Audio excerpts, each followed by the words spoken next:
थांनाय 8 डिसेम्बरनि हरनि समाव सिमेन्टसापरि पुलिस थानानि सिङाव थानाय दालांगुरि रेल साइटिंआव जिरायबाय थानाय समाव गदा बसुमतारीखौ गुलि गावनानै खारखोमानाय दायनिगिरि चिरां जिल्लानि खासिकत्रा गामिनि सोमावसार बसुमतारीखौ चिरां जिल्ला पुलिसा हमनानै धेमाजि जिल्ला पुलिसनि आखायाव गथायबाय। दिनै सिमेन्टसापरि पुलिस थानायाव लाबोनाय जायो। गंसे .32 पिस्तल आरो गर 19 गुलि मोनदों दायनिगिरि सोमावसार बसुमतारीनिफ्राय। बे जाथायनि बिथिङाव एसडिपिअ भार्गव मणि दासआ खौरांगिरिनि सिगाङाव ओरैबायदि बुङो। ৰাতি এটি ঘটনা ঘটে চেৰেং দলঙৰ সমীপ ৰেডিঅ' ট্ৰেকৰ সমীপতে এজন দুৰ্বৃত্তই গুলীয়াই যোৱা গুলী মাৰি থৈ গৈছে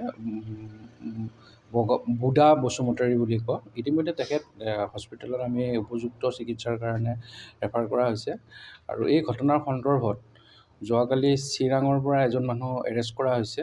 তেখেত হৈছে চামাওহাট বসুমতাৰী আৰু এতিয়া আমাৰ মেজিষ্ট্ৰেটৰ উপস্থিতিত লিডিং টু ৰিকভাৰী এটা .32 বৰ পিষ্টল ৰিকভাৰী হৈছে। তাৰ সৈতে 19 জাই সজীৱ গুলী আৰু ইতিমধ্যে এইখিনি আমি চিজ কৰিছোঁ এজ পাৰ প্ৰচিডিউৰ আৰু পৰৱৰ্তী পৰ্যায়ত আমাৰ তদন্ত আগবাঢ়িব আৰু তদন্তত কেনেকুৱা ধৰণৰ আমি ষ্টেপ ল'ব পাৰোঁ তাৰ কাৰণে আমি যত্নবান থাকিম আৰু আমি ইতিমধ্যে যোনজন চিৰাঙৰ পৰা আমি এৰেষ্ট কৰি কিনে লৈ আহিছোঁ তেখেতক আমি 3 দিন ৰিমাণ্ডত বিচাৰ পোৱা গৈছে। এতিয়া ৰিমাণ্ডত আমি আৰু সোধা পোছা কৰিম ঘটনাৰ সংক্ৰান্তে আৰু ঘটনাৰ সংক্ৰান্তে কি যথাবিহত আমাৰ ধৰি লওক নতুন আমি ইনভেষ্টিগেশ্যনত ওলাব সেইবিলাক আমি ভালদৰে অনুসন্ধান কৰি আমি উপযুক্ত আইনী ব্যৱস্থা ল'বৰ কাৰণে ব্যৱস্থা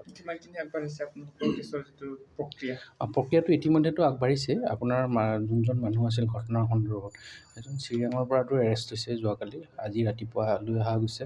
আমি ন্যায়িক আদালতত আমি আজি প্ৰেৰণ কৰিছোঁ, 3 দিনৰ ৰিমাণ্ডত লৈছোঁ আৰু লিডিং টু ৰিকভাৰী আমি সেই ফায়াৰ আৰ্মছটো আমি ৰিকভাৰী কৰিব সক্ষম হৈছোঁ আৰু 19 জাই সজীৱ গুলীৰ সৈতে আমাৰ ইনভেষ্টিগেশ্যন চলিব আৰু ঘটনাৰ লগত কোন জড়িত আছে এইটো আমি সোধপোছত ওলাব। যিটো মানুহে এনকাউণ্টাৰ কিবা কৰিছিলে গুলী মাৰিছিলে এইটো মানুহৰ এড্ৰেছটো ক'ত হয়?